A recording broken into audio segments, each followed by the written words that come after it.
चलो, आज का टॉपिक क्या है? Electron gain enthalpy. ठीक है, क्या टॉपिक है?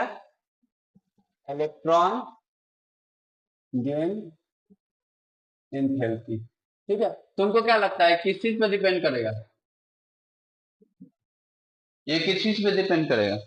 Electron gain enthalpy. गेन का मतलब क्या होना है? ए को ले लेना।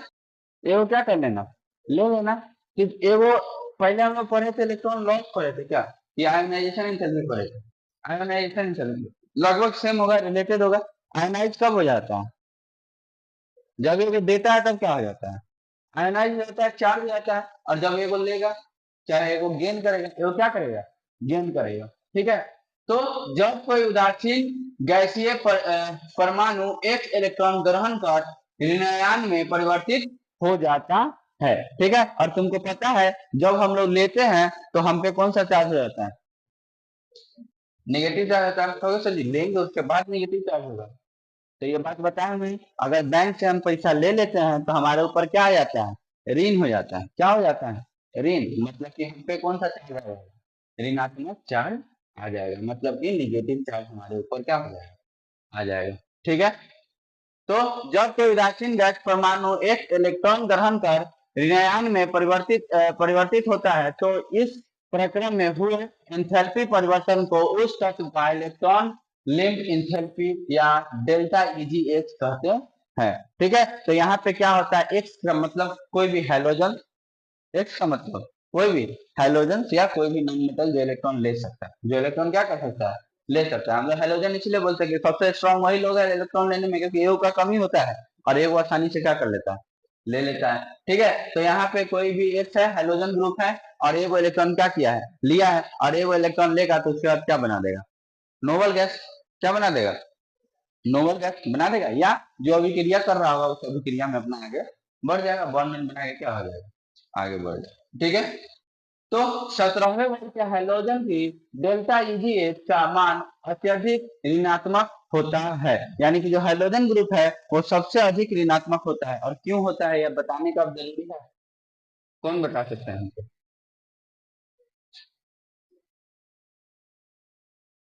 बताओ, विकास बताएगा क्या? खड़ा हो बताओ। जो हमारा हैलोजन ग्रुप होता है वो बहुत अच्छा से इलेक्ट्रॉन को ग्रहण कर सकता है। क्यों ग्रहण कर सकता है? उसको ये बोल लेना बहुत आसान है। क्यों आसान है, कौन बताएगा? सुधांशु।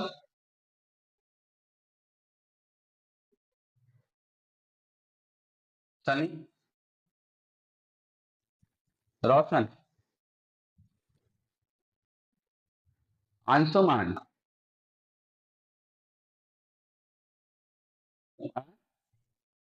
तुम जी।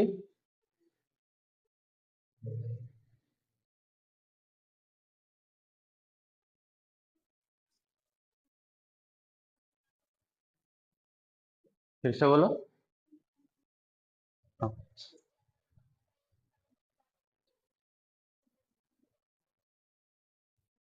कुछ सही बहुत गलत। तुम जी, तुम बताओ।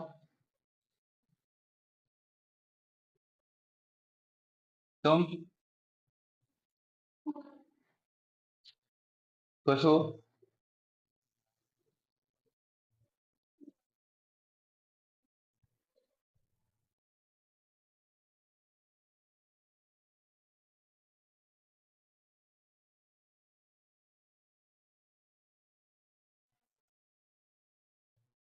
पूरा भरा हुआ रहता तो एक इलेक्ट्रॉन लेगा कहना। क्या बोल रहे हो, समझ रहे हो? बोलने में गलती कर रहे हो। अगर पूरा भरा रहेगा किसी का तो एक इलेक्ट्रॉन लेगा? नहीं लेगा ना। क्यों लेगा? अगर इलेक्ट्रॉन भरा हुआ है। सच में पूरा भरा होता है क्लोरीन का। हम्म, चार पांच इलेक्ट्रॉन होते हैं। अच्छा, मान लो वो फिक्स कर देते हैं फ्लोरीन के लिए, क्लोरीन के लिए बताओ। क्यों, हम क्यों पूछ रहे हैं? WHY।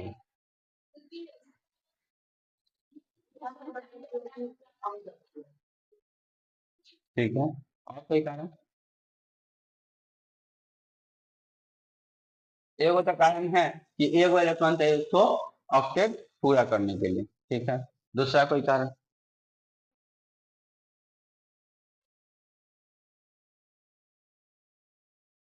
तो वही बतवा हो गया।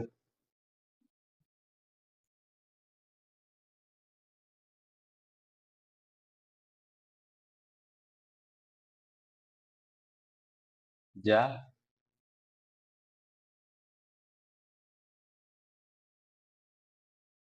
सब तो वही बात बोला, कोई नया बात बोल तो। चलो बैठेगा गधा से। यही बात तो है कि तुम वो प्रसादी सुबह सुबह गरमा दे, कितना मजा आ जाएगा। हैं? चलो देखो, सबसे बेसिक तो तुम लोग को जो दिमाग में चल रहा है वो बात तो ये क्या, कि क्लोरीन है। क्लोरीन के आउटर मोस्ट सॉलिड में क्या इलेक्ट्रॉन है? 7 इलेक्ट्रॉन है। क्या इलेक्ट्रॉन है? 7 इलेक्ट्रॉन है। चाहे कोई भी नोबल गैस है, आउटर मोस्ट सॉलिड में 7 इलेक्ट्रॉन है। तो एक इलेक्ट्रॉन और लेगा तो वो क्या हो जाएगा? ऑक्टेव पूरा हो जाएगा और नोबल गैस बना देगा। क्या बना देगा? नोबल गैस बना देगा। ये बात तो एकदम सही है, इसमें कहीं से दो मत नहीं है। और किसी के पास 7 इलेक्ट्रॉन है तो ये वो लेना आसान है, सातों देना बहुत ज्यादा मुश्किल है, नामुमकिन। आया समझ में? ठीक। पहला कारण तो तुम लोग का सही है। दूसरा कारण क्या हो सकता है? तो दूसरा कारण ये है कि देखो, पीरियोडिक टेबल में जब हम लोग लेफ्ट से राइट जाते हैं, कहाँ से कहाँ, लेफ्ट से राइट जाते हैं, तो हमारे क्या होते जाता है? घटते जाता है। आकार क्या हो जाता है? घटते जाता है। क्यों घटते जाता है? क्योंकि सेम सेल में एक और इलेक्ट्रॉन आ जाता है, सेम सेल में एक और इलेक्ट्रॉन आ जाता है, तो जिससे न्यूक्लियर फोर्स क्या होते जाता है? बढ़ते जाता है। तो आकार क्या होते जाता है? छोटा होते जाता है। तो जैसे जैसे आकार छोटा होगा, जो इलेक्ट्रॉन के पास न्यूक्लियर फोर्स है, यानी कि वो क्या हो जाएगा? बहुत ही ज्यादा बढ़ जाएगा। तो लेना क्या हो गया? आसान। देना क्या हो गया? मुश्किल। आया समझ में कि नहीं आया? ये भी बात बोल सकते थे कि नहीं बोल सकते? साइज क्या हो जाता है? छोटा हो जाता है। साइज क्या हो जाता है? छोटा हो जाता है। तो लेना क्या हो जाता है? आसान हो जाता है। न्यूक्लियर फोर्स क्या हो जाता है? बढ़ जाता है। अगर न्यूक्लियर फोर्स बढ़ जाएगा तो अपने तरफ खींचेगा कि छोड़ेगा? खींचेगा ना। मान लो हम ब्लैक होल के पास जाते हैं तो ब्लैक होल हमको खींच लेगा कि नहीं खींच लेगा? अभी हम लोग ब्लैक होल से दूर है तभी तो बाहर है ना। हैं? अगर हमारा अर्थ कहीं कभी भटकते भटकते कहीं मान लो कि ब्लैक होल के सामने उससे गुजर गया, तो क्या करेगा ब्लैक होल? खींच लेगा। क्या करेगा? खींच लेगा। क्योंकि अगर उसके कक्ष में गया तो क्या कर लेगा? खींच लेगा। वही इलेक्ट्रॉन के साथ भी होता है। जब न्यूक्लियस के पावर, पुलिंग पावर, जहां से वो उसको क्या कर सके, पुल कर सके, ठीक है, उस पावर तक पहुंचता है, उसके अंदर में पहुंचता है तो खींच लेता है इलेक्ट्रॉन, दूसरे से क्या कर लेता है? ले लेता है। इलेक्ट्रॉन चढ़ने का कारण क्या होता है? जब न्यूक्लियस से क्या हो जाए, दूरी बढ़ते चला जाए, दूरी क्या होते जाए? बढ़ते चला जाता है। देखो, जितना जो मेटल है आराम से वो इलेक्ट्रॉन क्या कर सकता है? दे सकता है। क्यों दे सकता है? क्योंकि ये वो इलेक्ट्रॉन आटम और सॉलिड में होता है, ठीक है। और ये देना क्या हो जाता है? आसान हो जाता है। और जैसे जैसे नीचे आते हैं साइज बढ़ते जाता है, तो आसानी से आयन बना सकता है। आसानी से क्या बना सकता है? आयन बना सकता है। तो इसीलिए आसानी से इलेक्ट्रॉन दे पाता है। बात सही है गलत है? क्या ये सब चीज कब बोलना सीखोगे? क्या ये तुम लोग को नहीं आता? आता था ना? लेकिन फिर भी क्यों नहीं बोल पा रहे? हम बोलेंगे तब मुंह झुलाओगे, हाँ सर जी तो बतैले रहा। हाँ सर जी यो यहाँ ई तो ऐसे करी रही। पहले क्यों नहीं बोल पा रहे हो? सोच क्यों नहीं पा रहे हो? चीजवा तो ये सब पढ़ चुके हो ना? क्या आकार तुम लोग नहीं पढ़ चुके हो? हैं? पढ़ चुके हो ना? एनालिसिस थेरेपी नहीं पढ़ चुके हो? पढ़ चुके हो। के एल एम एन से सब पढ़ चुके हो। ये हमको बोले के एल एम एन। देखो, बोलना बोलो, लेकिन ऐसा बोलो कि सामने वाला तुम्हारा बात क्या समझे। ये नहीं कि सर जी हम आधा बोल देते आप अपना प्रोसेस कर लीजिए, आपको तो ऐसे करता है। आ रहा है समझ? हमको तुमसे आंसर चाहिए, और सही आंसर चाहिए, सटीक आंसर चाहिए। ठीक। ये नहीं कि सर जी आधा बात हम बोल देते हैं अपने मन में और आधा बात आप क्या कर लीजिए, समझ लिए। हमको ही पता के एल एम ए नहीं होगा, लेकिन क्या, क्या बोलना है ना। क्या हो रहा है वो तो बोलो, के एल एम एन बोल के शांत हो जा रही हो। ऐसे काम चलेगा? नहीं चलेगा। ठीक है।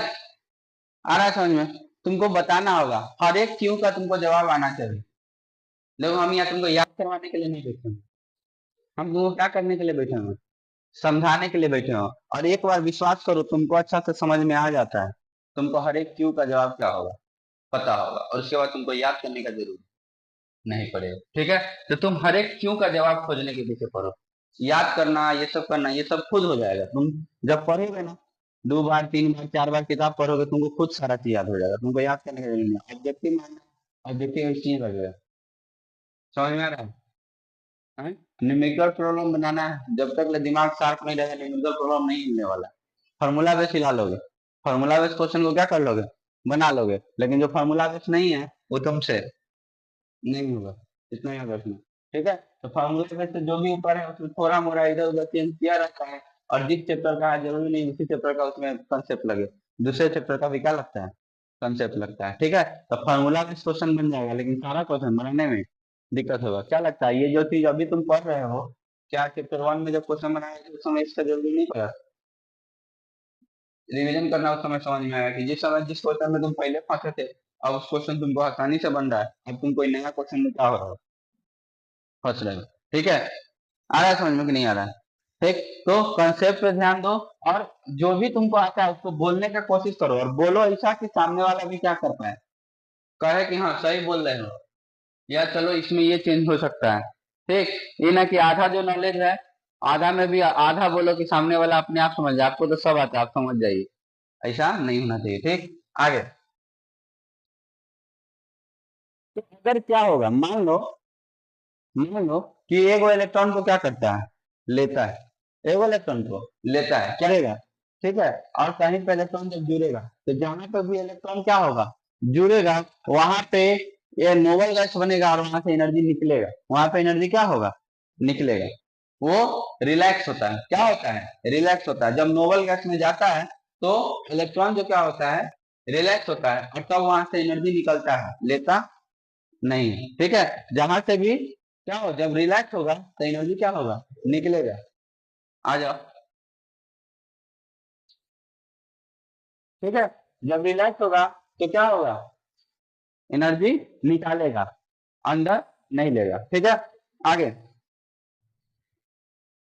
क्योंकि जुड़ने वाले इलेक्ट्रॉन और ऋणावेशित एक्स आयन का मध्य प्रतिकर्षण होता है, अतः प्रक्रम में क्रियात्मक के लिए ऊर्जा देनी पड़ती है, अतः द्वितीय इलेक्ट्रॉन लंबित एंथैल्पी का मान धनात्मक होता है। ठीक है, और द्वितीय का मान क्या होगा, धनात्मक होगा। ठीक, इस तरह उत्कृष्ट गैस की एच का मान अत्यधिक धनात्मक होता है, क्योंकि इलेक्ट्रॉन वर्तमान क्वांटम स्तर से अगले क्वांटम स्तर पर प्रवेश करना पड़ता है, जो बहुत अधिक अस्थायी विन्यास होगा। जैसे कि हीलियम, कौन है, हीलियम। हीलियम से क्या कह रहा है कि एक इलेक्ट्रॉन अगर हीलियम को क्या करना है, देना है, देना है या छीनना है, देना है। ठीक है, एक इलेक्ट्रॉन हीलियम को क्या करना है, देना है। अब हीलियम पहले ही से क्या है, नोबल है, हीलियम पहले ही से क्या है, नोबल है। अगर उसको एक इलेक्ट्रॉन देना है, यानी कि उसको जो तुम कह रहे हो कि तुम लो एक इलेक्ट्रॉन और लो, तो क्या वो लेना चाहेगा, नहीं लेना चाहेगा, तो हमको एनर्जी क्या करना पड़ेगा, लगाना पड़ेगा। हमको क्या करना पड़ेगा, एनर्जी लगाना पड़ेगा, तब हीलियम क्या होगा, एक इलेक्ट्रॉन क्या करेगा, लेगा, तब उसके पास 2s1 हो जाएगा, तब वो हीलियम रहेगा कि लिथियम हो जाएगा, है?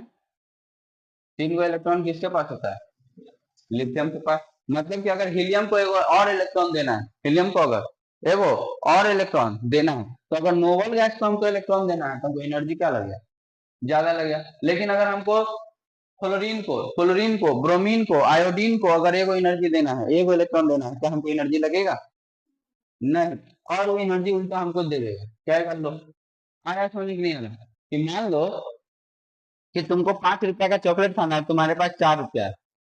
5 रुपया का क्या खाना है, चॉकलेट खाना है, तुम्हारे पास क्या रुपया है, 4 रुपया है। तो 1 रुपया तुम लेना तुम्हारे लिए क्या है, आसान है। और हो सकता है तुमको जो 1 रुपया दे, अपना चॉकलेट में से तोड़ के तुम उसको भी दे दो। बात सही है या गलत है, सही है ना। लेकिन अब तुम्हारे पास 5 रुपया है, और तुम चॉकलेट खरीद ली। ठीक है, तुम्हारे भाई बगल में है, ठीक, और तुम उससे पैसा मांगे, जब पूछो किए, तो क्या ये चांस है कि अभी तुम बांटोगे, कम चांस है ना। अगर मान लो कि नहीं होगा उसके पास, तो तुम बांट सकते हो। हाँ, उसमें भी एनर्जी लगेगा, दे कि नहीं दे, कितनी सानी दे, एगो टुकड़ा दे, आधा टुकड़ा दे, क्या आ रहा है समझ में कि नहीं आ रहा है, भाई बोल दिया, अगर दोस्त है तब छीन के खा जाएगा, टेंशन मत लेना। ठीक है।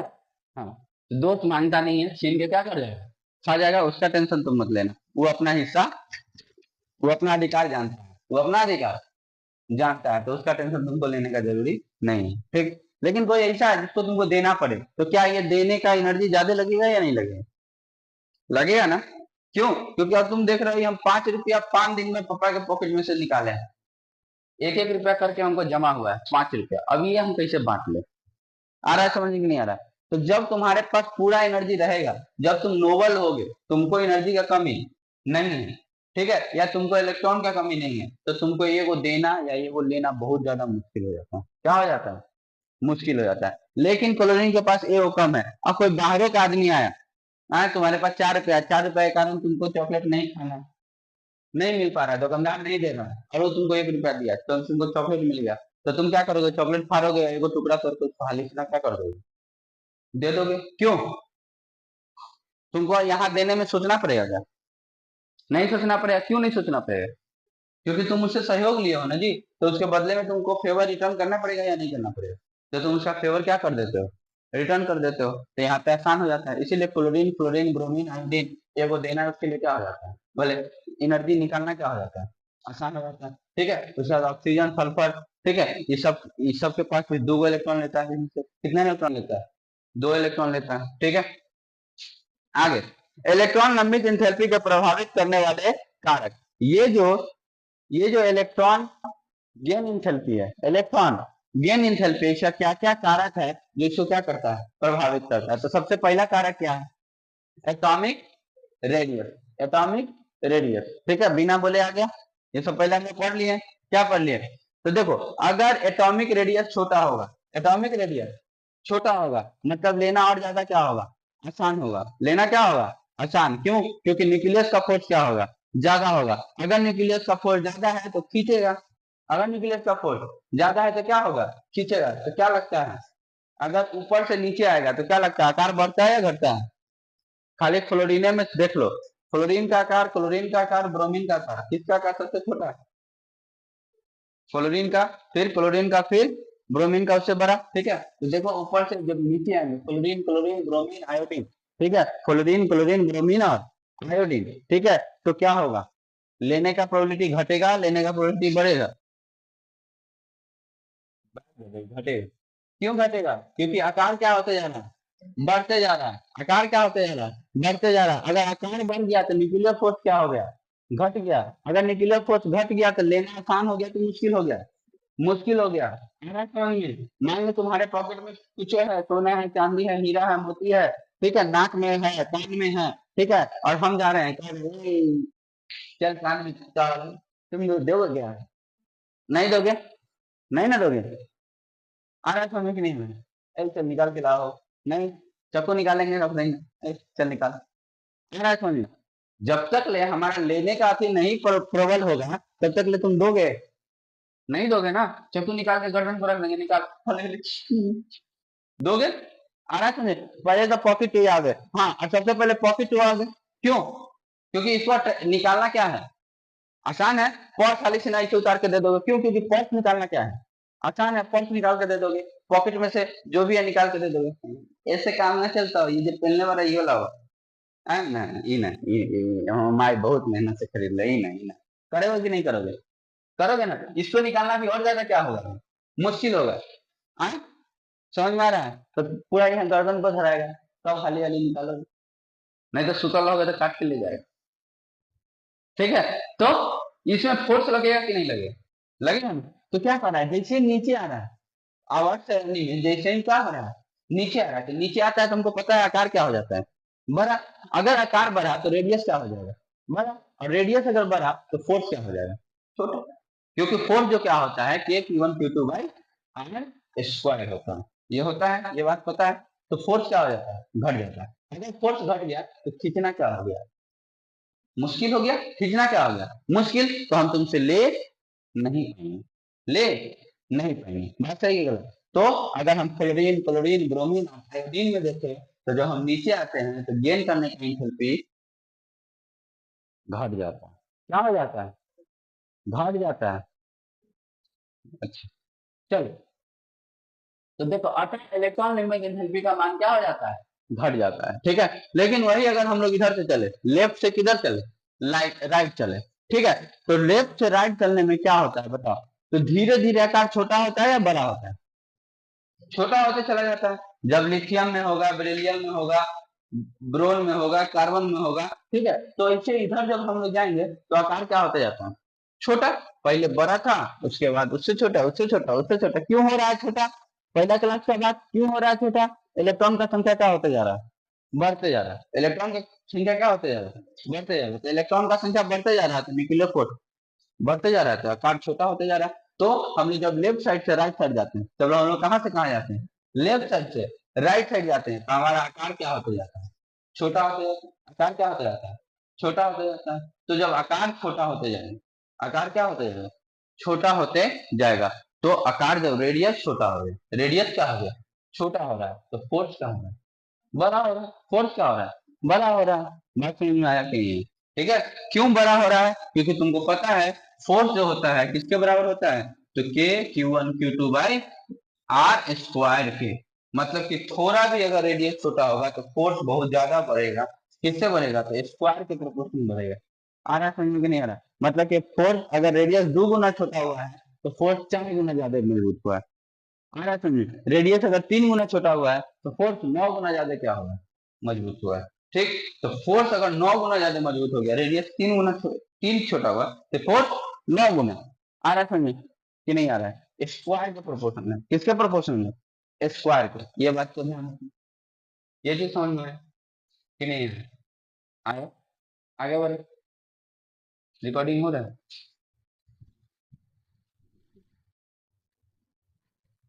चल ठीक है। तो क्या होगा बताओ, अगर हम लेफ्ट से राइट जाएंगे तो आकार छोटा होगा, तो आकार छोटा होगा तो हमको लेना आसान होगा या क्या, लेना आसान होगा या नहीं होगा, आसान होगा ना। तो इधर जाने पे जो इलेक्ट्रॉन गेन एंथैल्पी है बढ़ेगा घटेगा, बढ़ेगा। क्या होगा, बढ़ेगा। आएगा समझ में कि नहीं आएगा, आएगा। ठीक है, तो देखो अब कहोगे सर जी कंफ्यूजन बहुत ज्यादा है। हाँ कंफ्यूजन होगा, जब तुम कंफ्यूजन कब खत्म हो जाएगा, जब तुम पढ़ लोगे अच्छा से, तो कंफ्यूजन क्या हो जाएगा, खत्म हो जाएगा। और तुमको हर बात बोले, सब में हम एक ही बात बोलेंगे, साइज।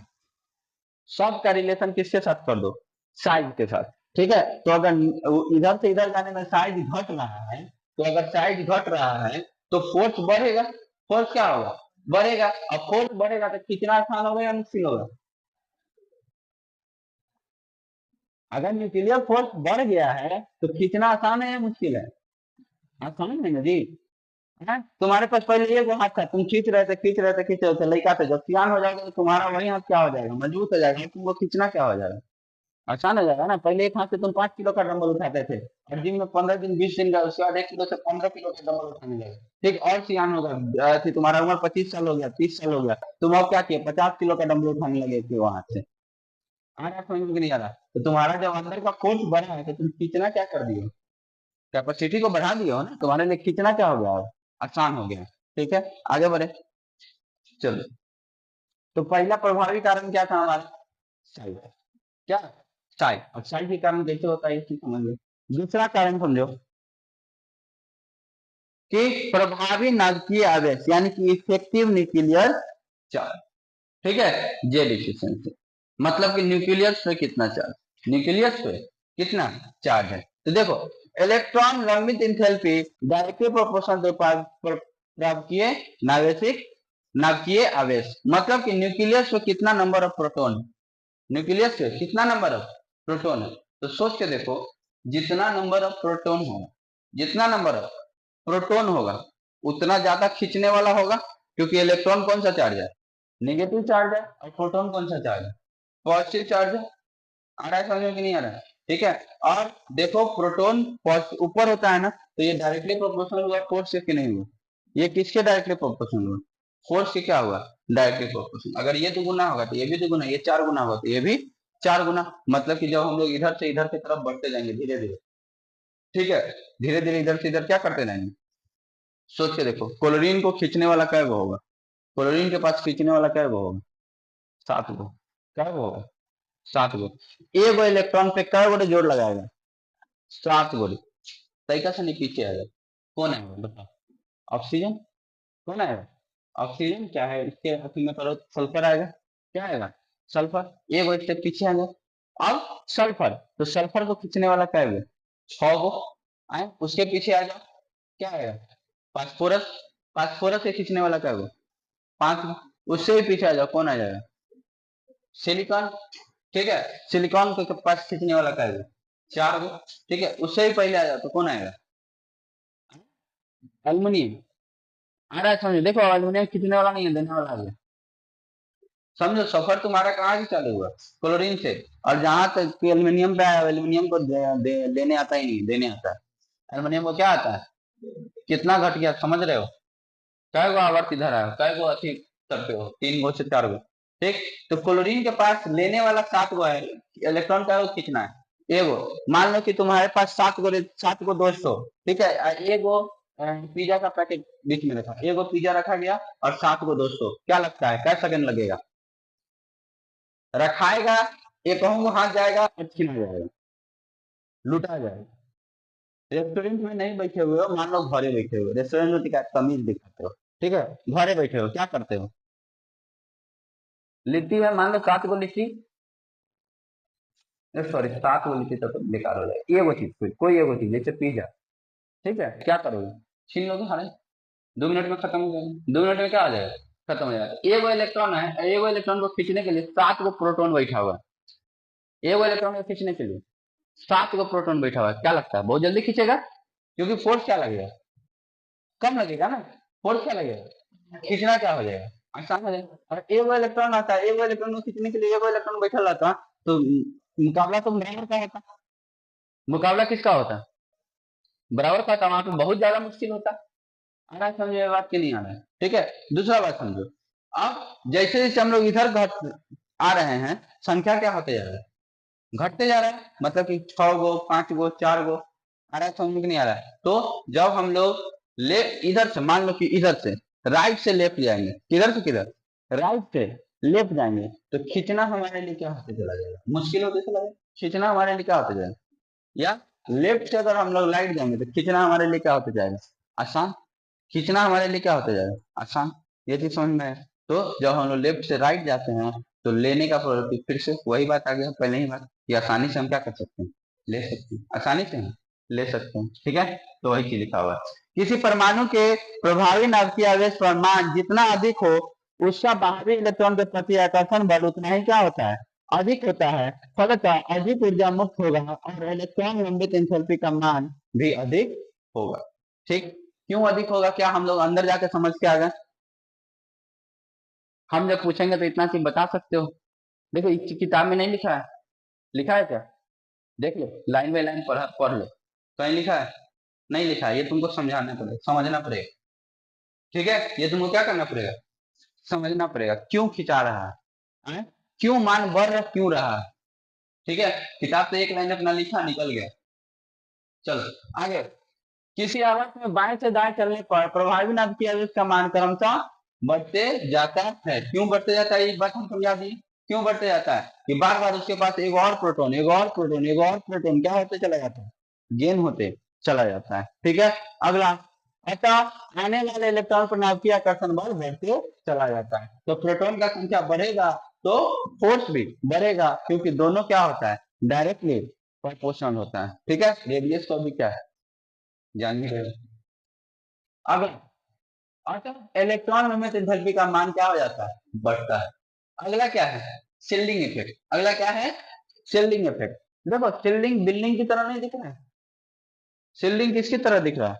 बिल्डिंग की तरह। चलो देखते हैं क्या है शिल्डिंग में बिल्डिंग करना। क्या करा? इलेक्ट्रॉन नंबर एंथैल्पी यहाँ पे क्या होगा? इनडायरेक्टली प्रोपोर्शनल होगा, मतलब कि घटेगा। क्या हो जाएगा? घटेगा। ठीक है, कैसे? तो यदि परमाणु के भीतर n-1 या n-2 कोश में इलेक्ट्रॉन होगा, तो वे बाहर इलेक्ट्रॉन को नाभिकीय आकर्षण बल से बचाएगा, जिसके नाभिकीय आकर्षण बल कम हो जाएगी।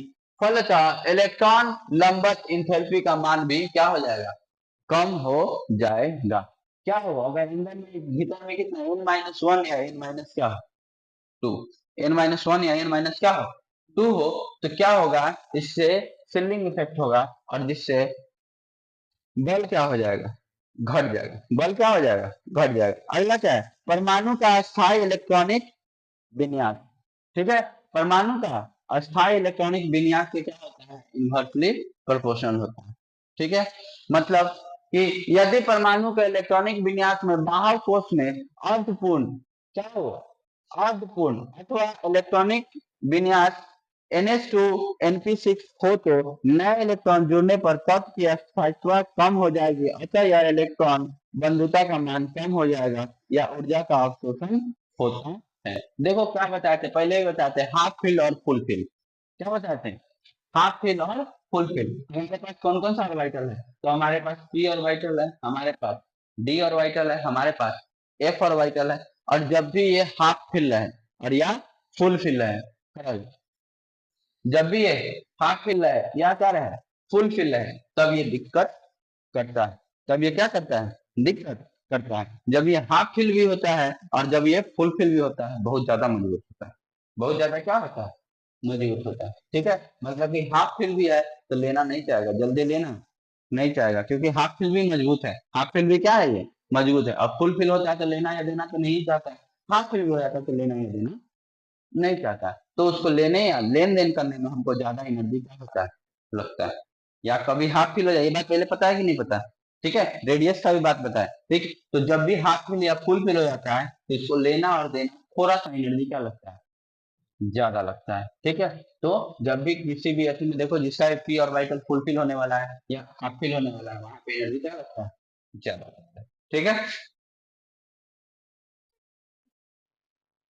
ठीक है। Periodicity of electron gain enthalpy, क्या ये अब हमको बताने का जरूरी है, नहीं ना। अगर हम लेफ्ट से राइट जाएंगे तो क्या होगा, लेफ्ट से राइट जाएंगे तो बढ़ेगा। ठीक है, और ऊपर से नीचे आएंगे तो क्या होगा, घटेगा। मेन यही, मेन यही था कारण। तो कारण में देखो तुम जरूरत नहीं होगा। ठीक है, चलिए समझ में आया, क्या समझ में आया कि इलेक्ट्रॉन गेन एंथैल्पी क्यों बढ़ेगा, क्यों घटेगा, कैसे बढ़ेगा, कैसे घटेगा। कोई दिक्कत नहीं है सर, शो कर रहे हैं। हाँ, आप मंथन कर रहे थे, सोच रहे थे कि सर जी जो बता रहे हैं आंख बंद करके शक्तिमान की तरह, क्या इलेक्ट्रॉन क्या प्रोटॉन, सपनों में हो रहे हैं, खोज कर रहे थे क्या। होता है कुछ साइंटिस्ट लोग क्लास में तो खोज करता है और एग्जाम के दिन सुनना ला के सर को देता है, सर जी लीजिए ये मेरा खोज है। वो वाला खोज नहीं ना कर रहे, वो वाला खोज नहीं कीजिए। रात में सोइए, मोबाइल वोबाइल कम चलाइए, बात चीत कम कीजिए। तो क्लास सोने के लिए नहीं होता, पढ़ने के लिए होता है। इतना भी तो बोरिंग नहीं पढ़ा रहे हैं कि नींदे आए, क्या इतना ही बोरिंग पढ़ा रहे हैं, क्या लगातार कुछ बकते जा रहे हैं। बोरिंग कब हो जाता है, देखो पहले के प्रोफेसर लोग पढ़ाते थे तो बोरिंग हो जाता है, क्यों, किताब रख दिए, काम जमा दिए लेक्चर डेस्क में ऐसे, अब बस दर दर दर दर दर दर दर दर दर दर दर सो। तो हम तो ऐसा नहीं है पढ़ा रहे हैं, आशा कर रहे हैं कि हम ऐसा नहीं पढ़ा रहे हैं। देखा इंटरेस्टिंग, आपको बीच बीच में कुछ कुछ कुछ कुछ बोल दे रहे हैं ताकि नींद तो ना लगे और आप उसमें भी सो रहे हैं। अब विकास की तरह आप भी ऐसे कर लीजिएगा तो नींद आएगा करेगा। क्या विकास, सीधा बैठो, चलो बैठो सीधा बैठो, तंग तो बैठो, न तो मेरुदंड हो जाएगा तेरा, बुढ़ारी पहले ही आ जाएगा। तो ऐसे के लंबाई रहते हैं तभी तो ऐसी टेढ़ हो गए रहता है। अंशुमान, ऐसे बैठे जाते टेढ़ हो ही जाएगा तुम भी, तो लंबाई है। हाँ, चलो ये हो गया। चलो अगला क्या है, use of electron gain enthalpy. Topic यही रह गया, use of electron gain enthalpy, मतलब कि इलेक्ट्रॉन गेन इंथैल्पी का क्या क्या यूजेज है, क्या क्या यूजेज है, इलेक्ट्रॉन गेन इंथैल्पी का क्या क्या यूजेज है, इसका यूज क्या है, इसके बारे में हम लोग क्या करने जा रहे हैं, देखने जा रहे हैं। ठीक है, तो सबसे पहले क्या है, अधातुओं का क्रियाशीलता। मतलब क्या, कि अधातु कितना जल्दी क्रियाशील हो जाए, अधातु कितना जल्दी क्रियाशील हो जाए। देखो इसका एक एग्जाम्पल पहले समझते हैं, उसके बाद देखते हैं। क्योंकि तुमको अपना छोट भाई बहन को मारने में समय नहीं लगता होगा, आ रहा है समझ? जैसे छोट है तई को गलती किया, फट से थप्पड़ क्या हो जाता है, चल जाता है। ठीक है। चाचा का बेटा होता है तो तई का लेट से चलता है। चाचा का बेटा होता है तो बदमाशी होगा, करेगा, तो कहोगे बदमाशी कर रहा है, बदमाशी कर रहा है, तुम अगर बड़े हो तब कहोगे, 2 बार 4 बार कहोगे, और तरीका करके बाद जब नहीं सुनेगा तब जाके क्या होगा, चलेगा। वहां भी चल सकता है, लेट नहीं लगेगा लेकिन चलेगा। ठीक है, लेकिन थोड़ा सा अपने भाई बहन से तरीका ज्यादा डिले होकर क्या होगा, थप्पड़ चलेगा। अगर और दूसरे का है, पड़ोसी का है, तो और मुश्किल है, और उससे आगे है तो और मुश्किल है। आ रहा है समझ में नहीं आया तो सर जी ये क्या बोल रहा है, अधिकार, क्या, अधिकार। ठीक है, जो तुम्हारा अपना है उससे तुम्हारा पूरा अधिकार है, उसको तुम मार सकते हो। किसको जवाब देना है, एक आदमी को जवाब देना है, तुम्हारे गार्जियन। आ रहा है समझ में कि नहीं आ रहा? लेकिन जैसे जैसे रिलेशन दूर होते जा रहा है तुमको जवाब ज्यादा देना पड़ सकता है। ठीक है, और अधिकार भी कम होते जा रहा है, अधिकार भी क्या होते जा रहा है, कम होते जा रहा है। तो सर जी अधिकार का मतलब न्यूक्लियर फोर्स समझो। क्या समझो, न्यूक्लियर फोर्स समझो। आया समझ में कि नहीं है? तो जो क्लोरीन फ्लोरीन ब्रोमीन और आयोडीन वाला तत्व है, ये जो लाइन वाला तत्व है, इसका आकर्षण बल ज्यादा है, मतलब कि इसका अधिकार क्या है, ज्यादा है। इसके पास अधिकार क्या है, ज्यादा है। यानी कि इसका न्यूक्लियर फोर्स क्या है, बहुत ही ज्यादा स्ट्रांग है। अभी हम लोग देख के आए हैं। तो अगर न्यूक्लियर फोर्स स्ट्रांग है तो अगर इसको किसी भी चीज में डालेंगे तो एक इलेक्ट्रॉन कहीं से हाल ही में ले लेगा, मतलब कि अभिक्रिया क्या कर देगा, फास्ट कर देगा। HCl,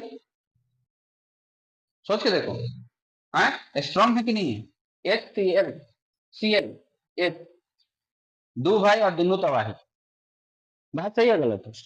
इधर क्लोरीन भी पूरा भयानक है, उधर हाइड्रोजन भी भयानक। कहीं भी एक इलेक्ट्रॉन देखेगा तो छोड़ता नहीं है।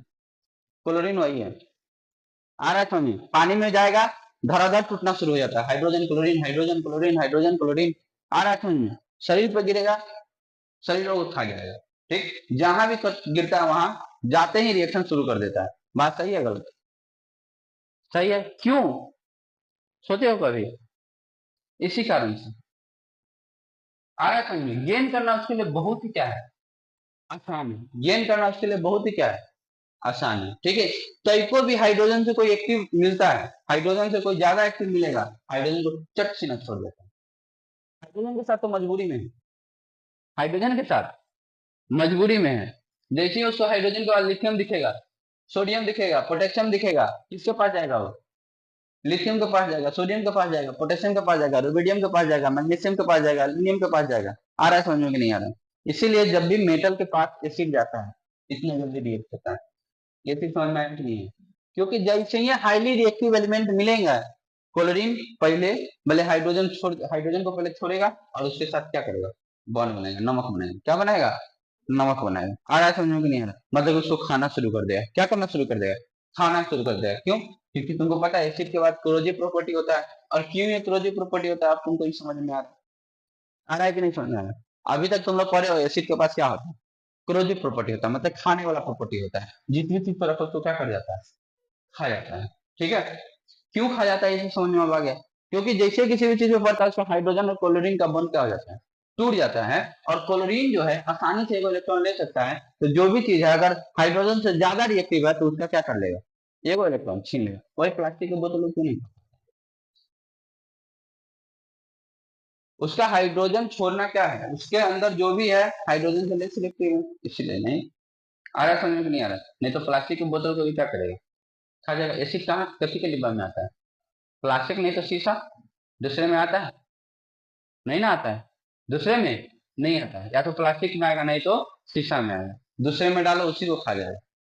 बर्तन में डालो, लोहा के बर्तन में डाल कर देखो, एल्यूमिनियम के बर्तन में डाल कर देखो, कभी बैटरी का पानी एल्यूमिनियम के बर्तन में कट्ठा में डाल कर देखना, मम्मी एक बार बंगाली लेके खोजेगी तुमको, उसको पूरा करिया कर देगा। क्या कर देता है, काला कर देता है। तो कभी भी बैटरी का पानी प्लास्टिक के चीज में ही डालना, किसी मेटल केस में मत डालना गलती से भी, या शीशा में डालना। नहीं तो जिसमें भी डालोगे उसको कैसा बना देगा, काला बना देगा। कैसा बना देगा, काला, मतलब कि ऊपर का लेयर उसका क्या कर जाएगा, खा जाएगा। ज्यादा दिन के लिए छोड़ दोगे तो उसमें छेद हो जाएगा। क्या हो जाएगा, छेद हो जाएगा। आयरन में नहीं है। ठीक है, इसीलिए ये प्लास्टिक का बना हुआ है, मेटल का नहीं बना हुआ है, कोई बड़ा की चीज नहीं है। ठीक है, इसीलिए वो कार्टिज का बना हुआ है, प्लास्टिक का बना, भले वो टूट जाए, गिरेगा टूट जाएगा, लेकिन उसको मेटल का नहीं बना सकते। क्यों नहीं बना सकते, ये समझ में आया? क्यों? क्योंकि उसको उसमें एसिड रखना है ना, अगर एसिड रखना है तो उसको खा जाएगा, इसीलिए प्लास्टिक मेटल लगाने से पहले उसको बार बार प्लास्टिक से क्या किया जाता है, लपटा जाता है, तब जाके देखो तुम्हारा बैटरी मोबाइल में जो सेट है, देखना कितना लेयर होगा उसके बाद, होता है कि नहीं होता है? क्यों ऐसा होता है ये समझ में आया? ठीक है, देखो बैटरी अगर खराब हो जाता है, उसको सही ज्यादा दिन के लिए छोड़ दोगे, अथी में लगाए हुए, घड़ी में लगाए हुए, तो घड़ियों को क्या कर देता है, खराब कर देता है, उसको जो लगाने वाला पोर्ट होता है उसमें जंग लगा देता है कि नहीं लगा देता है? अगर वो लीकेज होने लगा तो उसको भी क्या कर जाता है, खा जाता है, क्योंकि क्लोजिंग नेचर होता है। कौन सा नेचर होता है? कोरोजिव। तो अधातु का क्रियाशीलता क्या होगा? अधातु का क्रियाशीलता क्या होगा? बढ़ेगा। क्या होगा? बढ़ेगा। ठीक है, तो अधातु का क्रियाशीलता, तो अधातु का क्रियाशीलता इलेक्ट्रॉन विन्यास एंथैल्पी के डायरेक्टली प्रोपोर्शनल होता है, यानी कि इलेक्ट्रॉन गेन एंथैल्पी के डायरेक्टली प्रोपोर्शनल होता है। तो क्या बताएं, ऊपर से नीचे आने पर इलेक्ट्रॉन गेन एंथैल्पी बढ़ता है घटता है? घटता है। तो ऊपर से नीचे आने पर क्रियाशीलता घटेगा बढ़ेगा? घटेगा। क्या होगा? घटेगा। ठीक है, क्यों घटेगा इसी समझ में आ गया? ठीक है, दाएं से बाएं जाने पे बढ़ेगा, क्यों बढ़ेगा ये चीज समझ में आ गया? क्यों? क्योंकि अगर क्रियाशीलता directly proportional to ionization gain enthalpy. ठीक है, आगे, जिस तत्व में इलेक्ट्रॉन निर्मित एंथैल्पी अधिक होता है, ई ग्रहण करने का, ऋणायन बनाने का प्रवृत्ति अधिक होता है, अतः ऐसे तत्व अधिक क्रियाशील होंगे। किसी भी आवर्त में अंतिम सदस्य, जैसे 7A, कौन सा? 7A हेलोजन, ठीक है, जो हमारा हेलोजन है की क्रियाशीलता अधिकतम होती है। ठीक, वर्ग के ऊपर से नीचे चलने पर इलेक्ट्रॉन निर्मित एंथैल्पी का मान क्रमशः घटते जाता है। ठीक है समझिए, और इस चीज सबको याद करना शुरू मत करो, इस सब चीज को समझना शुरू करो, और तुम हर जगह 5 गो पॉइंट हमेशा लिख सकते हो। हर जगह कितना पॉइंट लिख सकते हो? 5 गो पॉइंट हमेशा लिख सकते हो। आकार, लेफ्ट से राइट जाने पर, ऊपर से नीचे आने पर, ठीक है, ये सब चीज हमेशा तुम क्या कर सकते हो, लिख सकते हो। ठीक है, आकर्षण बल बढ़ेगा घटेगा, ये सब चीज हमेशा लिखोगे, तभी आंसर तुम्हारा सब जगह आंसर क्या होगा, सेम ही। सब जगह आंसर क्या होगा, सेम ही। अगला क्या है, बॉन्ड की प्रकृति ज्ञात करना। तो find out the nature of bond, कि नेचर ऑफ बॉन्ड कैसा होगा। अब समझो, एक इलेक्ट्रॉन लेके बॉन्ड बना रहा है, एक इलेक्ट्रॉन लेके बॉन्ड बना रहा है, अगर कोई लेके बॉन्ड बना रहा है, पहले भी बताया, अगर कोई लेन देन करके बॉन्ड बना रहा है तो कैसा बॉन्ड बनेगा, आयोनिक बॉन्ड बनेगा। कैसा बॉन्ड बनेगा, आयोनिक बॉन्ड बनेगा। ठीक है, लेकिन अगर कोई शेयर करके बॉन्ड बना रहा है तो कैसा बॉन्ड बनेगा, कोवैलेंट बॉन्ड बनेगा। ठीक है, तो बताओ शेयर कब होगा, जब ये को लेना उसके लिए आसान नहीं होगा, तब क्या होगा, शेयर होगा। या तो लेने वाले के लिए लेना आसान नहीं है, और देने वाले के लिए देना आसान नहीं है, तो कैसा बॉन्ड बनेगा? है, तो तुम सोच के देखो, जो जल्दी ले सकता है, जिसका लेने का आयनाइजेशन गेन एंथैल्पी अधिक है, आयनाइजेशन गेन एंथैल्पी अधिक है, तो कैसा बॉन्ड बनाएगा, इलेक्ट्रोवैलेंट बॉन्ड बनेगा, और जल्दी बनाएगा, और कैसा बनाएगा, जल्दी बनाएगा, और कैसा बनाएगा, मजबूत बनाएगा। कैसा बनाएगा, मजबूत बनाएगा जी। इलेक्ट्रॉन गेन इलेक्ट्रोवैलेंट बॉन्ड जो होता है, हाँ, इलेक्ट्रोवैलेंट बॉन्ड जो होता है मजबूत होता है। क्यों मजबूत होता है पता है? देखो, शेयरिंग का बिजनेस जल्दी टूट जाता है, टूटता है कि नहीं टूटता, दोनों में जल्दी क्या हो जाता है, झगड़ा हो जाता है। कोवैलेंट बॉन्ड कमजोर बॉन्ड होता है, इलेक्ट्रोवैलेंट बॉन्ड मजबूत बॉन्ड होता है। देखते हैं कि मान लो कि हम तुम हमको जमीन लिखना है, हम जमीन के बदले तुमको हम पैसा दे दिए, तो अदला बदली हो गया, तो अब तुम बाद में आपको कुछ कर सकते हो, नहीं कर सकते हो ना, क्योंकि तुम पैसा ले चुके हो, और तुम चाहोगे भी तो कुछ नहीं होगा। अब मान लो कि तुम हमसे रेंट पे दे दिए जमीन, क्या कर दिए, 10 साल के 20 साल के लीज पे हमको क्या कर दिए, जमीन दे दिए। तो क्या लगता है, बीच में अगर कुछ होगा तो तुम हमसे खाली करवा सकते हो कि नहीं करवा सकते? करवा सकते हैं। कहोगे कि हाँ 5 साल बाद तुम्हारा अति पूर्ण रहा है, हम रिन्यूअल नहीं करेंगे, छोड़ दो मेरा। बात सही की गलत? फ्लैट व्लैट बिकाता है, यहाँ से जब तुम बाहर के शहर में जाओगे तो जमीन थोड़ा बिकाता है, क्या बिकाता है, फ्लैट बिकाता है, फ्लोर बाई फ्लोर क्या हो जाता है, बिका जाता है। ठीक है, flat by flat, apartment by apartment, ठीक है, उसमें भी फ्लैट बाई फ्लैट क्या हो जाता है, बिक जाता है। तुमको जमीन कोई लिख के नहीं देगा, तुम एज ए रेंटर ही रहोगे। तुम भले फ्लैट खरीद लो, 10 लाख 15 लाख 20 लाख 25 लाख 30 लाख का खरीद लो, तुम उसका मालिकाना हक जितना दिन तक उससे लिखा होगा उतने दिन तक है। ठीक है, उसमें भी टर्म एंड कंडीशन, अब तो इतना टर्म एंड कंडीशन है कि बीचों में खाली करवा सकते हैं। आ रहा है समझ में नहीं आ रहा? ठीक है, तो तो टर्म एंड कंडीशन पे होता है, जहां पे एक्सचेंज हो गया वहां पे बॉन्डिंग मजबूत हो गया, और जहां पे शेयरिंग होता है वहां पे बॉन्डिंग क्या होता है। इसका एक और एग्जांपल है, बताते हैं। देखो, दो घर है, एक घर में लड़का लड़की दोनों है, दूसरे घर में भी लड़का लड़की दोनों है, ठीक है। इस घर का लड़की उसके लड़का से शादी कर दे, और उस घर का लड़की इसके लड़का से क्या कर दे, शादी कर दे, मतलब कि इंटरचेंज हो जाए लड़की का और शादी हो जाए। राजस्थान में या इधर का इस सब साइड में जहाँ पे लड़की का संख्या कम है, इस साइड में ये सब चीज होता है, ठीक है। मतलब कि अपनी बेटी उसको दे देता है और उसकी बेटी ले आता है, दोनों का क्या कर देता है, शादी कर देता है। अब देखो इसमें दिक्कत क्या होता है, इसमें दिक्कत क्या होता है, अगर इसके बहन को वहां परेशानी होगा तो उसके बहन को यहाँ परेशान किया जाएगा। आ रहा है समझ में कि नहीं आ रहा है। अगर यहाँ पे अगर कुछ चीज हुआ है, यहाँ पे अगर कोई झगड़ा उगड़ा हुआ है, कुछ भी हुआ है, मार लगा है, कुछ भी हुआ है, यहाँ के घर का परेशानी, तो वहां भी उसके भाई को उतना करना पड़ेगा कि हमारे बहन को क्या रखे, खुश रहे, ठीक है। तो ऐसा होता है वहां पे, ऐसा क्या होता है एगो फिल्म बना था इस पे भी, इसका वरुण धवन का फिल्म था, देखोगे तो भी समझ में आ जाएगा, ठीक। वरुण धवन का फिल्म था, फिल्म का नाम हमको नहीं याद है, ठीक है। उसको बेटी होते रहता है खाली, तो उसको चाहिए होता है बेटा, ठीक। और इसकी बहन उस घर में बसी होती है, उसकी बहन इसके पास होती है, तो उसको बहुत मार लगता है, तो इसको मजबूरी में अपने पत्नी को मारना पड़ता है। तो ये चाहता नहीं है तो क्या करता है, रूम बंद कर देता है, झूठों के दीवार मारता है, पलंग वलंग पे मारता है, और इसकी बीवी झूठों के रोते रहती है, ठीक है। ऐसा ऐसा कुछ मूवी है, देखना इसको ध्यान से, ठीक है।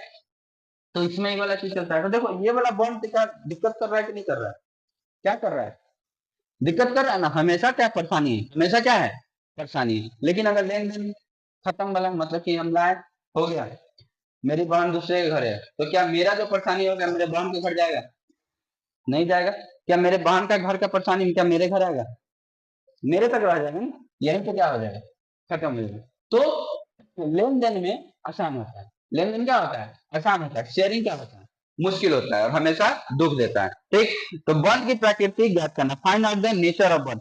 यदि आयन एंथैल्पी व इलेक्ट्रॉन नंबर एंथैल्पी का अंतर बहुत कम हो तो बॉन्ड आयनिक होता है, ठीक है। अगर किसका ion gain enthalpy, ionization enthalpy, ion gain enthalpy और आयनाइजेशन एंथैल्पी, यही दोनों दिया हुआ है, ठीक है। यदि आयन एंथैल्पी में इलेक्ट्रॉन लिम्बिक एंथैल्पी, ठीक है, ion gain enthalpy, electron gain enthalpy या आयनाइजेशन एंथैल्पी, दोनों क्या हो जाए, लगभग क्या हो जाए, समान हो जाए, तो कौन सा बॉन्ड बनेगा, इलेक्ट्रोवैलेंट बॉन्ड बनेगा। अगर इसका एनर्जी का ज्यादा हुआ तो कौन सा बॉन्ड बनेगा, कोवैलेंट बॉन्ड बनेगा। क्या है कि समझ में आया? मतलब क्या, अगर ये बात बताया ना, त्यागना क्या हो रहा है, मुश्किल हो रहा है, त्यागना क्या हो रहा है, मुश्किल हो रहा है, लेना भी क्या हो रहा है, मुश्किल हो रहा है, दोनों करने में क्या हो रहा है, मुश्किल आ रहा है। जैसे कि कार्बन, जैसे कि कौन, कार्बन, कार्बन के पास 4 गो इलेक्ट्रॉन है एटॉमिक सॉलिड में, और हाइड्रोजन के पास 1 गो इलेक्ट्रॉन है, ठीक है। और हाइड्रोजन 1 गो चाहिए, वो भी मजबूत हो जाएगा, कार्बन को 4 गो चाहिए तब क्या होगा, मजबूत होगा। बात सही है गलत है। तो चाहे HCl, H3 और एल, देखो क्लोरीन को 1 गो चाहिए और हाइड्रोजन के भी 1 गो चाहिए, और दोनों बॉन्ड बनाता है कि नहीं बनाता, कैसा बॉन्ड बनाता है, आयोनिक बॉन्ड बनाता है।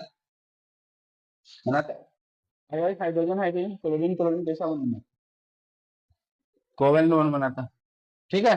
तो क्या HCl ज्यादा मजबूत है या Cl2 ज्यादा मजबूत, HCl ज्यादा मजबूत, Cl2 क्या है, कम मजबूत। HCl कब टूटता है, जब हाइड्रोजन से कोई ज्यादा रिएक्टिव आएगा तभी जाके टूटता है, उससे पहले टूटता है क्या, नहीं टूटता है, ठीक है।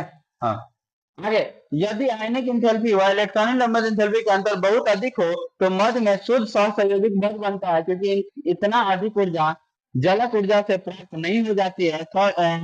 सहसंयोजक गुण directly proportional to ion enthalpy और इलेक्ट्रॉन नंबर एंथैल्पी के अंतर के क्या होता है, बराबर होता है। यानी कि दोनों में चेंज ज्यादा हो, मतलब कि किसी को आयनाइज होने में ज्यादा एनर्जी लग रहा है, किसी को आयनाइज होने में क्या हो रहा है, ज्यादा एनर्जी लग रहा है, और किसी को लेने में क्या हो रहा है, ज्यादा एनर्जी लग रहा है। मतलब आयनाइजेशन का मतलब क्या होता है, तो प्लस चार्ज आएगा, क्या कौन सा चार्ज आएगा, प्लस चार्ज है, और एक के पास क्या है, निगेटिव चार्ज है, तो निगेटिव चार्ज कैसे आएगा, दो छोड़ा उसको क्या करना है, ग्रहण करना। अगर दोनों एक लेवल का नहीं होगा, दोनों एक लेवल का नहीं होगा तो कौन सा वन बनेगा, कोवैलेंट वन बनेगा। और दोनों एक लेवल का हो, मतलब कि एगो दे और एगो लेने के लिए तैयार हो, तो कौन सा वन बनेगा, आयोनिक बॉन्ड बनेगा। क्या इसमें कुछ ज्यादा समझने वाला चीज है? नहीं ना? क्या समझ में आया? नहीं है? आगे बढ़े, चलो। ऑक्सीकरण क्षमता, क्या इसको बताने का जरूरी है? ऑक्सीकरण होता क्यों है? इलेक्ट्रॉन लेन और देन से ऑक्सीडेशन और रिडक्शन होता क्यों है? इलेक्ट्रॉन का देना और इलेक्ट्रॉन का लेना। ठीक है, बस यही देखो ध्यान से। ऑक्सीकरण क्षमता directly proportional two electron gain enthalpy. Electron gain enthalpy, बात सही है गलत? ऑक्सीडेशन क्या होता है? इलेक्ट्रॉन का लेना, इलेक्ट्रॉन के लेना। आयन के लेने को हम लोग क्या कहते हैं? ऑक्सीडेशन कहते हैं ना। इलेक्ट्रॉन जमा के जुड़ता है तो क्या कहते हैं?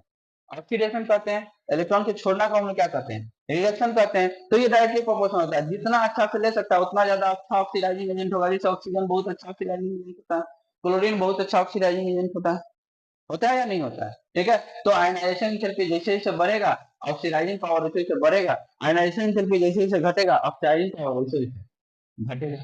कोई दिक्कत? चलो, अगला है इलेक्ट्रोनिगेटिविटी, विद्युत ऋणात्मकता। विद्युत ऋणात्मकता, इसका क्या होगा? तो किसी यौगिक में परमाणु की बंधित इलेक्ट्रॉन को अपनी ओर आकर्षित करने की अपेक्षित क्षमता को उस परमाणु का वैद्युत ऋणात्मकता कहते हैं। वैद्युत ऋणात्मकता के मापने का कई मापक्रम है जो विभिन्न वैज्ञानिकों द्वारा दिया गया है। ठीक है, और इसको नापने का बहुत अलग अलग क्या है? मापदंड है, जो अलग अलग वैज्ञानिकों के द्वारा क्या किया गया, दिया गया। जैसे पहला क्या है? Polling scale. पहला क्या है? Polling scale. ठीक, यह सर्वाधिक प्रयुक्त स्केल है तथा बंद ऊर्जा आंकड़ों पर आधारित है। बंद ए और बी, कोई भी दो एलिमेंट है, ए का नाम ए है और दूसरे का नाम क्या है? बी। दूसरे का नाम क्या है? बी। तो ए हो गया और दूसरा क्या हो गया? बी। और इस दोनों के बीच में क्या बना हुआ? बंद बना हुआ। ठीक है, एक वास्तविक बंद ऊर्जा ये जो होता है ये बराबर होता है ई ए, यानी कि ए से ए का bond cross E B B, B से बी का बॉन्ड का पावर 1/2, यानी कि इसका एनर्जी और इसका एनर्जी दोनों को क्या कर दो? गुना कर दो और उसका क्या कर दो? रूट कर दो। और उसका क्या कर दो? रूट कर दो। तो जो एनर्जी आएगा इसी को हम लोग कौन सा एनर्जी कहते हैं? Polling scale. ये किसके द्वारा दिया गया होगा? तो पॉलिंग नाम के कोई साइंटिस्ट रहेंगे, उनके द्वारा क्या किया होगा? दिया होगा। ठीक है, यह ससंयोजित बंध में ध्रुवणता के कारण उत्पन्न होता है तथा दोनों तत्वों का विद्युत ऋणात्मकता पर निर्भर करता है। और ये दोनों तत्वों को किस पर निर्भर करता है? विद्युत ऋणात्मकता पर क्या करता है? निर्भर करता है। और डेल्टा ई जो होगा, डेल्टा ई जो होगा बराबर होगा E into A B, E into A B into E A cross E B B का पावर 1/2 के क्या होगा? बराबर। ये किसका वैल्यू होगा? डेल्टा ई का क्या होगा? वैल्यू होगा। यदि बंद ऊर्जा किलो कैलोरी प्रति मोल में ली जाए तो तत्व ए तथा बी की ऋणात्मकता निम्न संबंध से दी जा सकती है। अगर इसको किलो में ले, कैसे में ले? किलो में, तो इसको हम दर्शा सकते हैं X A minus X B is equals to 0.208, 0.208 into del E का पावर 1/, ठीक है। तो हम लोग इसके बंद का जो एनर्जी है हम इसे क्या कर सकते हैं? इसको दर्शा सकते हैं X A minus X B is equal to X A minus X B is equal to 0.208 into delta E का पावर 1/2। ठीक है, और इसका SI मात्रा क्या होगा? किलो जूल पर मोल। देखो एक्स का मतलब वही तो होता है, मोल। एक्स का मतलब क्या होता है? मोल। ठीक है, तो किलो जूल पर मोल इसका क्या हो जाएगा? एनर्जी हो जाएगा। क्या हो जाएगा? एनर्जी हो जाएगा। ठीक है, अगला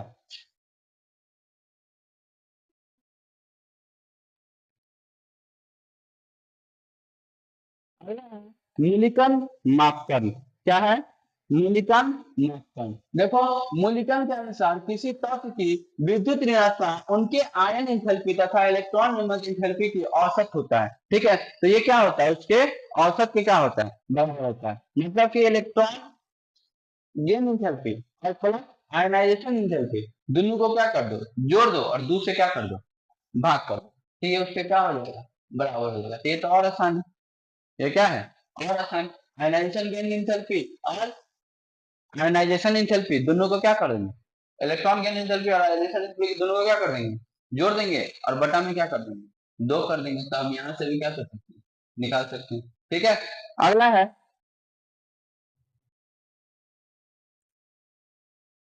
ऑर्डेड रोसो नापतन। ठीक है, सन 1958 में ऑर्डेड रोसो ने विद्युत ऋणात्मकता को प्रभावी नाभिकीय आवेश यानी कि जेड इफेक्टिव से परिकलित किया था। विद्युत ऋणात्मकता जो बराबर होगा 0.744 प्लस 0.3594 जेड इफिशियंसी बटा में आर स्क्वायर। मतलब कि ये किस पे डिपेंड है, तो ये डिपेंड है रेडियस पे। किस पे डिपेंड है, रेडियस पे। ठीक है, और अगर रेडियस छोटा होगा तो तुमको पता है इलेक्ट्रॉन की एंथैल्पी क्या होगा, अच्छा होगा, ज्यादा होगा। ठीक है, तो इफिशियंसी बढ़ेगा तो और अच्छा होगा, इफिशियंसी घटेगा तो और क्या होगा। तो ये डायरेक्टली रेडियस से क्या कहते हैं, बताए थे। ठीक है, और विद्युत ऋणात्मकता किसके बराबर हो जाएगा, तो विद्युत ऋणात्मकता बराबर हो जाएगा, कहाँ है, 0.744 प्लस 0.359 जेड इफेक्टिव बटा में आर स्क्वायर, बटा में आर स्क्वायर। तो ये किस पे दिख रहा है तुमको, तो ये दिख रहा है तुमको रेडियस पे। किस पे डिपेंडेंट है, रेडियस पे। मतलब क्या, अगर रेडियस बड़ा होगा, और ये तो कांस्टेंट है ना, ये क्या है, कांस्टेंट है। अगर रेडियस बढ़ेगा तो घटेगा, और रेडियस घटेगा तो क्या होगा, बढ़ेगा। चलो।